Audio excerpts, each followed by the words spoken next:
Colin's not here today. Just to get that, just to rip the bandage off. We don't know where he is. He had the homecoming last night and just got a bit carried away with himself. Yeah. He went down to maybe he was hosting it. I don't know. Arthur is here. Adrian, welcome back from holidays. How are you? Thank you, Ger. Very good. Arthur. Hello. It's hard, right? Well, you know, everybody's broken spiritually, mentally, physically after what happened. It's a humiliation. So, like, you would often make the point, the Irish do a good wake very well, and nothing more cathartic than getting out there and being amongst your own. And listen, they all hate us, and here we are in the aftermath of, like, listen, it was you know, it was an embarrassment of a second half. That's the I was going to say elephant in the room, but everybody's saying the same thing. And that's the context for it, but like you obviously have to step back from that a little bit and give people a chance to grieve collectively. Like, what if no one shows up? I think they'd be out, wouldn't they? Like, of all the counties. Yeah. So we're talking, if anybody doesn't know, there was a big homecoming schedule for Páirc Uí Chaoimh. There was going to be entertainment. Our colleagues at Red FM were hosting it, and it got cancelled yesterday, very early on, What 11 was the o'clock. entertainment, do we know? Frank and Walters. I don't know. I mean, it could have been anybody. They did something like that last year. Is they, yeah. Was it? Because they charged into it as well. It's a $5 in, yeah. Yeah.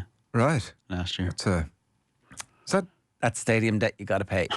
I think it's a health and safety issue. great. I think Is it? I think it is. I think there's like you need to know how many people are in to do that properly. You need to charge people, because like, what if you get 100,000 people who want to come? Yeah. And then you're like, oh, I didn't know how many were in, and the fire marshal comes and goes, I'm telling you how many, you know. So I think I think just go and do the homecoming, to be honest. Like, just get out there, face the masses, just get it done, burst the bubble, like, use it as a reference point down the track. We don't want to be here again. They've won 2 national titles. There's a lot to celebrate. Everybody accepts the context for the thing is the second half collapse. Yeah. And there's an embarrassment that's involved in all of that for everybody. There just is. eating bread is soon forgotten. And for fans, for players, for management, nobody's feeling good about that. But let's get together. I think you can criticise them for a lot of stuff, but I'm not sure. I don't feel as strongly as other people. I don't feel as strongly like I did. I saw people like, the best point I saw was, it's not for you, it's for the kids, right? Get over yourselves. It's not all about winning. It's about the whole kind of part of being this community, and you represent us, and you're our very best, and we have your backs. And it's that trying to be communal together. But at the same time, what's the Oscar Wilde line from the Ballad of Reading Jail? There is no church than the day in which they hang a man. It's like, we're not celebrating. No, there's no mass today, lads. Mass is cancelled. Like, when they're sitting down to discuss it, so the statement was so clear, the county board were saying, nothing to do with us. Yeah. Nothing to do with us. The team and the management have decided, just so you're clear about that. So, like, what aspect of that is 2026 related? You know, was kind of what I was thinking about. How are they using this as a motive? Surely it's not just an in the moment, oh, Jesus, we just can't do that. Surely there's something here that says, we got to park this. We got, you know, I don't know. Is it connected to who's staying and who's going and those questions, and there's media there, and this way there's no media. This way there's like a 72-hour cooling off period where people in the heat of the moment have said something. There's been recriminations, or there's been no recriminations, and the management team are like, what, does this not matter? You know. I think you also get a chance to, who knows what happens with somebody, you know, legend like Patrick Horgan, who knows what happens, but like, there is an opportunity then at least for everybody to go, thank you for everything you've done. Yeah. You're whatever happens from here on out, you've been amazing. Like, there would have been, you know, oftentimes, obviously it is a bit of a wake. At every wake there's a bit of crack along the path, and there is a catharsis to all that stuff that I just think, go for it. Like, I think it would have been the fairest thing to do for everybody, including the group. Yeah, now obviously it would have been horrific given that the rain was pouring down and it was bleak, but maybe that's exactly what it should have been. You know, it's like, look, we're suffering through this together. I don't know. Yeah, it can be the making of a group. Like, I don't think it makes much sense, even from a looking forward to next year point of view. So when do you bury it now? It's probably first time you go back training. Is that when you all meet again? So that's going to be whatever, November, December. You know, a load of them will meet around the All-Stars. Like, I'm sure they're all out together, like, whatever, having a pint or whatever, like, over the next few days. But they won't meet as a group again until then. No. And it's a strange way to be coming back into a new year. If they're all there, who knows? Who knows who leaves, who stays? But I'd say I do understand. Like, it'd be the last place in the world you'd want to be as a player. But like at the same time, it's kind of like it's sort of the bet you take. You've decided to get involved. You know, you obviously didn't think this was a possibility, but it's the reality, and suck it up. Hammering in an All-Ireland final like the one they had a couple of years ago. Because I was listening, like Waterford did it in 08.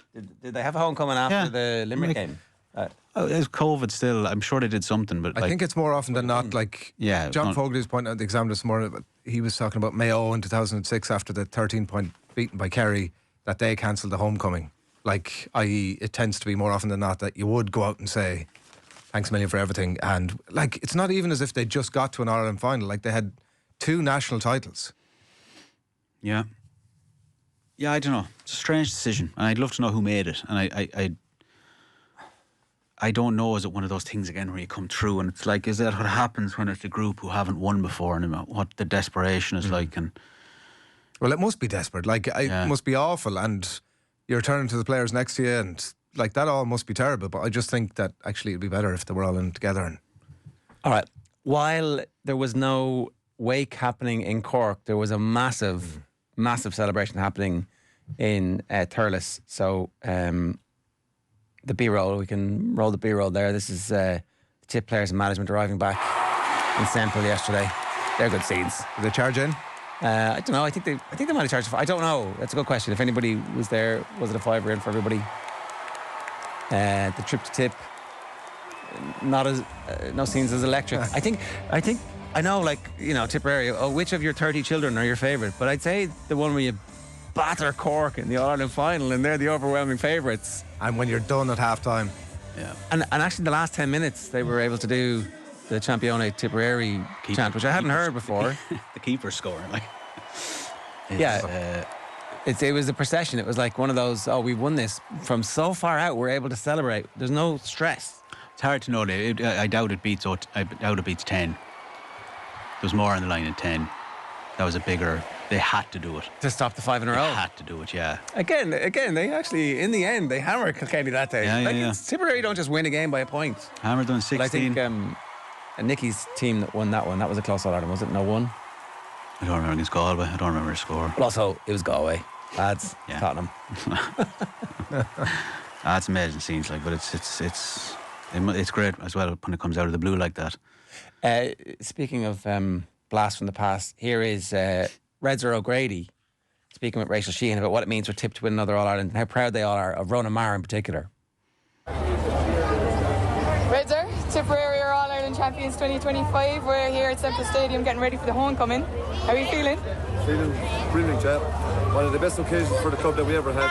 Ronan Maher is one of our greatest ever players, and for him to bring Liam McCarthy home back to the home of Ireland, back to Thurles, our club Thurles Arts, we're delighted, and the party is only going to get started now. Were you up at the match yesterday? I was up at the match, yeah. One of the best players I ever had above in Cork Park, probably that now in 2010 when Lars scored the 3 goals, and Ronan to be captain yesterday is unreal. Very proud of him here, so in Thurles. You're going to give him a homecoming, he'll remember. Yeah, we will, because Ronan is one of our greatest ever players. His brother before him was one of the greatest, and Ronan is just unbelievable, and no better man to walk them steps, and he gave a great speech. If you could describe this Tipperary team in one word, what would it be? Unreal.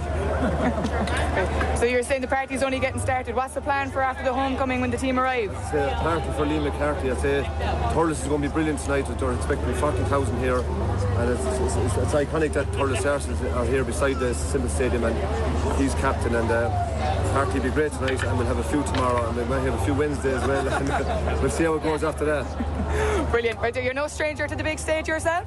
No, I was only a small stage man, but no, just great for Ronan and great for Thurles Arts. We're a great club, and we're proud of Ronan, and we're proud of the club as well here. We're just delighted the way everything went there yesterday. What were you thinking at half time? 6 points down? Well, when Sarts were when Tipp were 3 points down just before half time, I thought we had a chance. When Cork got the goal, I thought we were in trouble. But what happened in the second half was probably one of the greatest team performances I ever saw in Cork Park, and probably one of the greatest meltdowns ever in Cork, the way they only scored 2 points. So look, it's just an unbelievable performance from Tipperary, and it's one we remember for the rest of our lives. One of the greatest meltdowns ever. That is kind of the crux of it, isn't it? Now, look, I heard Richie Hogan say last night to Owen that maybe we're not giving Tipperary enough credit. I think that Tip performance will grow in stature as time goes on as well. And we will talk about that later on in the show. That's why we're getting Desi Hutchinson and Willie Maher on to talk about the Tipperary side of things and just the evolution of that coaching ticket and the great bait and switch. Liam Cahill doesn't play sweepers, and then boom, here comes the sweeper kids. Like, that is, like, in retrospect, just to sit there and go, what? I don't play sweepers. That's nonsense. Absolute bullshit. Never done it. Liam Cahill teams don't play sweepers. And then you're like, hang on a second. 1, 2, 3, 4, 5, 6, 7, 8. What? What are they doing? It'd be interesting how sustainable that is, though. You can't pull that trick twice. And other teams won't score only 2.5 points ever. That'll never happen again. Do you know what I mean? Like, so I'd be wary of going like, oh, it worked incredibly well. Yeah, but that's all. The opposition. No team will score only 2 points. You know what I mean? And once another if another team scores even 10. I don't think there's any suggestion that they're now a team who plays a sweeper. They're a team who are going to adapt their tactics to the moment. Yeah, possibly, but it's not the most sophisticated switch. You know, it's not like it's mad from Cork's point of view.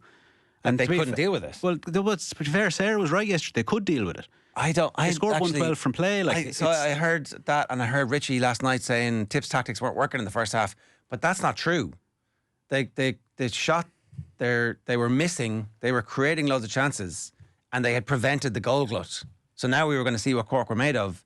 And it turns out, unless Cork have that kind of the dander up, and the 3 goals got, and the inside forwards being dominant. They're a little bit psychologically flaky. I disagree to a certain extent, and I think a lot of it's getting kind of a bit overlooked already. That it's it's an anomaly to not score, to score as infrequently as they did. They could play as badly as they did, still lose, but score 10 points in that half in a normal day. In a normal day, yeah. But then you when the goal is scored, so Tipperary get their goal. It's a bad mistake by Patrick Collins. That'll happen. That's fine. That goes for you. They were unlucky with the first one being disallowed. But then you think about it, the second goal comes, they're down to 14 men. There's still about 20 minutes left. And that's kind of getting written off. It's not like Tipperary hammered them out the gate on equal footing. 15-15. They got a run on them when they got that man sent off, and then Cork crumbled. Now, I'm not saying Cork didn't crumble. Cork absolutely fell apart. But how did the man get sent off? Yeah, even you said, I mean, again, another day he doesn't get 2 yellow cards for those fouls. Well, no, it was unfortunate. The second one was bad. It was clumsy. But I'm just saying, it's not this. I don't think we're looking at a team here where you're like, oh, this Tipperary team, they've got it all sussed. Personally, I just don't think so. I think it was a I'm not sure anybody's storm. saying that though. I think taking each game on its merits there, Bill. I think that Tipperary surgically annihilated Cork in that second half by, let's lorry ball down on the guy who's already been booked in the first half, and let's see what happens. And Cork are looking at going, oh, they're lorrying ball down on our guy, and he's already had a yellow card. It's a bit dangerous, isn't it? Also, our goalkeeper's not playing great here, particularly on those balls that are kind of in that general vicinity of where we're dropping it on top of him. What do we do? Maybe we won't follow in when the ball bounces back. Do you know, there's... It was. I'm not suggesting that the result is perfectly merited and everything, but I still think this is more a case of a remarkable Cork collapse than it is a Tipperary masterclass. I think against a better equipped side, those things don't work as effectively. I think that's very... my instinct is to think that that's very harsh. Even with the penalty and the sending off, it felt as if at that point the game was already getting away. It was Cork. done. Downey, it's a bad challenge. He gets caught, probably a fraction the wrong side, at which point he has to get his leg in, at which point he can't extricate himself from the tackle, and a penalty was nearly inevitable. Yeah. As soon as who was it that McGrath went inside and was gunning for the penalty really at that stage. Yeah, sure. But Shocker. like I rewatched. I didn't mention earlier. I rewatched the second half last night, and there'll be a study in the first 6 or 7 minutes, I think, of that second half. Like in terms of the momentum of sport, which is this thing that lives in the ether that we often talk about. But here's a study of 6 or 7 minutes of, like, you have the mayhem of the stuff that happens at the end of the first half. Obviously, the goal that goes in, and then the schmozzle. Like, has that been mentioned too much? Obviously, I've only been back in the country. Not really. Like, you know, and the impact maybe that has in the dressing rooms. Horgan and Shelley. Down the tunnel at half time. Oh, There's a bottle been flung, and there's a couple of yellow cards. Willie Connors gets a yellow card, and what's his name from Cork? One of the Cork players gets forwards gets. It wasn't Rob Downey, was it? No, or Dalton. Dalton gets a yellow card For that? for something that happens In a down the tunnel? at I didn't realise that. halftime I thought that was or for on the something way else. down. No, I think that was it, because they emerged and it was referenced at the start of the second half. But like, if you look at the start of that second half, right, Cork win the throw-in easily. They immediately get a free inside the 65, straight on, front of the posts, and Patrick Horgan, obviously, it just about, what was it, an inch in it? It goes to Hawkeye, and it's revealed that it's just gone wide. Like, I'm not saying that if that point goes over, it totally changes the game, but there is, like, when you talk about momentum, that was a thing, and, you know, the ball comes out. Can we just tease that out for a second, right? Yeah. Because if the team is so fragile that they need a 7-point lead versus a 6-point lead, something's wrong. I'm not saying that because I think it could have been 3-4, let's say, but I am saying that there's a momentum swing involved in that, and, you know, that would have helped halt it. But actually what happens is the ball gets poked out from that wide, so there's straight away a bit of wind in the sails of Tipperary. Oh. Geez, we could have been 7, we're still only 6. So the ball gets poked out. Cork have it from the puck out, but Conor Stakelum turns it over and lashes it over. So it goes from a possible 7 to a 5 straight away. Imagine, like, because in half time, I'm sure Liam Cahill, and I'm sure they're saying, first couple of scores, lads, 6 points is nothing. So straight away. That's exactly what they were saying, in fairness. They kind of expected to be 5 or 6 down. And I think that's just game-based scenario. Cork are good in the first half. We're going to be behind at some point. Don't panic. We know that we'll be able to get a run on them. And when we get our purple patch, we need to make hay. It's like it's relatively basic stuff. But when you tell the players and then it happens, I think that, like, the disallowed goal, there's a 3-minute spell where Tipperary score a goal at the end of the first half. It gets disallowed. Cork go down the pitch and score a goal on the point, and you're like, whoa. This has gone from being a draw game to 6 points in the blink of an eye. And Cork not playing particularly well, and almost everything going right for Tipperary in terms of the chances that they're creating and being, like, feverish and, like, they're at it. You can see they're at it, but then they're going in 6 points down. But they didn't blink. Like, I think that we should be giving Tipperary a lot of credit for coming up with something that Cork are like, oh, I don't know how to deal with this. Like, they lorried ball down on Brian O'Mara. It was mad, and the Cork fans were not good. They were like, oh, what are you doing? But stop giving the ball to them. You're like, come on, lads. It's There's nearly a swagger about the Tipperary play at that point, right? Like, after that Stakelum point, the ball comes out. Willie Connors has got a little cheeky sort of short pass over his shoulder. The other player, I can't think of off the top of my head, plays one of those beautiful sort of short passes that he hops it off the ground. Like, that's not the play of a team that are struggling. No. There's nearly a cockiness to it. And it, like, Andrew Orman gets it, goes over the bar.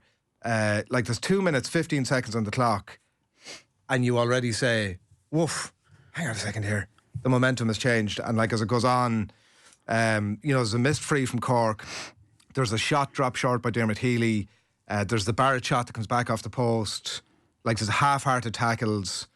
Cork body language, you look around the pitch, it's absolutely off. Niall O'Leary works hard. You remember that, to win one back off Darren McCarthy when he's breaking down? Works really well, bats it back, gets back out the pitch. Here's a momentum swing for Cork. Whoever gets it straight after that Niall O'Leary challenge gives it straight into a 2v1 for Tipperary, and they hoover it up easily. Like, and straight over the bar. Tim O'Mahony plays it in. I think they might have missed that, in fairness, but I just thought there was loads of these little moments when you look at it, and it's easy in hindsight, but that 6-7 minutes after half time, I think nearly forget about the sending off. As far as I'm concerned, that's the study. It's amazing. And do you think, so it's like, it's funny because it's a weird thing to kind of go like, I suppose we bundle in all, like, a team. So you said, like, Cork, and it's all these different players and managers and whatever else. But it is funny now that since, like, 2018, So in 2018, they throw up that lead in the semi-final against Limerick, 6 points, 10 minutes to go. Completely collapse, all knocked off with points. And you kind of keep going through it, like in 2021, complete collapse. Again, earlier this year, Clare, complete collapse. Limerick, complete collapse. We look back now at the Munster final and say, like, it's great. And to be fair, it was a complete drawing game. But if they lose that penalty shootout, all of a sudden it's not, you take away. That's how the kind of thin line between. I'm just wondering, like, and I know this sounds so stupid, but were they completely overestimated in terms of their capabilities? Have we a complete blindside in terms of how good they are? Side, they saw off the greatest Limerick team last year in the semi-final coming down the stretch. Now Limerick had chances, but Limerick didn't score those chances, and so you have to give Cork credit for that. And then they as much backed as up. you'd give Dublin this year. What? I mean, as much as you'd give Dublin. No. Why? Because that Limerick team were unbeaten. But That was the Limerick team who were going for. It lost earlier that year to Cork. But in the championship, Yeah. they were unbeaten. They'd done 5 in a row. Four in a row. Yeah, This was them going for 5 in a row. Like, they had everybody fit. Everybody's fit, right? Cian Lynch is fit. Yeah. Last year in the semi-final. Yeah, I need to go back. Hannon's fit. Everybody's fit, right? So, like, had their full team. They're the greatest team of all time, and Cork stopped them, and they stopped the 5 in a row. Like, Cork, if that had happened in an All-Ireland final, we'd be talking about that Cork team the same way we talked about. I suppose crucially it didn't. That's my point. Yeah, but Dublin beat Limerick this year in a quarter-final because one team is more primed for it than the other. I'm just saying. I'm not questioning. I'm not saying that they're not a very good team, but have they been completely blown out of proportion? They might have been slightly blown out of proportion, but I think even the most critical analysts of Cork would say that was like that what happened obviously in the second half. Like, if they were to replay it again, maybe, is that the question? What would happen? Look, that's an anomaly. I just kind of mean in terms of, like, The favouritism. when you actually break down all the different parts and pieces, they have a fairly recurring flaw that they keep. And even you go back to the Munster final, like, where it was like almost it was a precursor of what would happen Limerick next. Like, their inability to see that game out. They had 3 or 4 chances to win that game over the 90 minutes or whatever, and they didn't. And that's, simple shots. And I just, I don't know. It's just an interesting thing where you go through a year where it's like, oh, well, they won the league and they won Munster and thing, and it's been a great year. It's like, I think Nicky English said it. I keep going back to it. Like, even he saw it then that after the semi-finals. He was like, there's kind of plenty for Tipperary to be hopeful here. Well, I mean, Dublin created lots of chances. There's an awful lot of kind of issues with that team. But it's not nothing either to have won the league and won Munster. Like, there is something in there that justifies a bit of chat about them. But, like, haven't we been served so well this year when you think about it? Like, Rory with the Masters, nothing that ever happens in the world of sport for the remainder of the year, possibly for the remainder of our lives, will ever compete with the drama and how amazing all of that was. Yeah. But, like, you have Dublin, Limerick maybe in it second, and now we're served that. Like, that is going to live. Somebody actually said to me, shit game. I was like, no, all time amazing. Remember that forever. Like, exactly. I was at the Offaly Limerick All-Ireland final, cheering for Offaly, watching Limerick hammer them, and then that turnaround happens and you're like, oh my God, I will never see anything like this again. Now, that all happened in like a very condensed period of time, but the game on Sunday was like that, except elongated over 30 minutes, where you're just going, what's going on? Well, you're at the point. I was watching Never seen anything like it. The I was watching penalty. it in the company of a lot of Tipperary fans, and I was like, at what point can I say here the game is over? Without being lynched, because it was really obvious from 15 minutes to go. It was crazy. It was absolutely crazy. I think it was when the penalty was scored, and it was like, just that thing. It's like, and then they keep going. And it's also Tipp. You just know that, like, they do. They love these lads. They love that though. They love to. This is their really DNA. Hammer Their you into the birthright. ground. Yeah. As Jim McGuinness would say about the Kerry people. Fergus Keogh says, brave of Colm to come in yesterday. He was fuming and hated every minute, but he was there. Which I think Fergus might be comparing and contrasting with the homecoming. Nobody showed up in Kent to see the team off the train. Nobody in Houston saw them board the train, acknowledged them. Those are facts, lads. Your opinions are designed to stir reactions as usual, says Catnap. I mean, we're just asking. Cork fan, Catnap. What is the story? And Noel Kyle says, who's a Tip man, definitely my favourite All-Ireland of all time. So unexpected. And what a second half performance. That's fair. That is interesting. At the end of the game, they're trying to work the ball into as many. Do you remember when you were a kid, right? And there'd be one player, you know, you might be playing a GA match or a soccer match, and there'd be one player on the pitch who might not be as good as everybody else. And if you were winning, you'd try to get it into them, right? You'd try and get them in good position to get a goal, just to give them a bit of a boost. Like they were doing that towards the end of the game yesterday. We're trying to get it into different players' hands. On Sunday to get them to get a shot away, like Noel McGrath at the end, the icing of the cake. Oisin, what's his name, tried to get it before that, and it could come up a bit short. Incredible for an All-Ireland final. Remarkable. 7:56. I'm just reading the comments and enjoying myself this morning. If anybody wants to get involved, 0879 180 180 is the WhatsApp number. We'd love to hear from you. You can always leave a comment on the YouTube stream as well. Do you think that Pat Ryan will stay? I think that there's a possibility he stays. I just feel like it was very difficult for him to face that group again and say, we're going to go at it again and we're going to do different things, and here's my backroom team is different, and 4 or 5 lads who were here with you last year who we thought were good enough weren't good enough. I just think that it's easier for somebody new to come in and say, right, men in black, bimp, away we go. If you have the same faces and the same voices, I think that there's a tendency in many situations to stay 1 year too much. Like I think you've seen it in many counties where legendary figures who are beloved find it harder to step away in many ways because they feel like they're being disloyal to the team. But actually, the right thing for a lot of people now would be, okay, we had our crack. We gave it absolutely everything we had. But it's time for a different approach. It's time for a slightly different thing. And it does look like they have really high-end managerial candidates coming through who might have a slightly different style of play, who might be able to control games a bit more and have a little bit of less of the chaos where it's like, sure, whatever happens, if this turns into a shootout, you're not going to outscore us. And it turns out teams can outscore Cork if they batten down the hatches.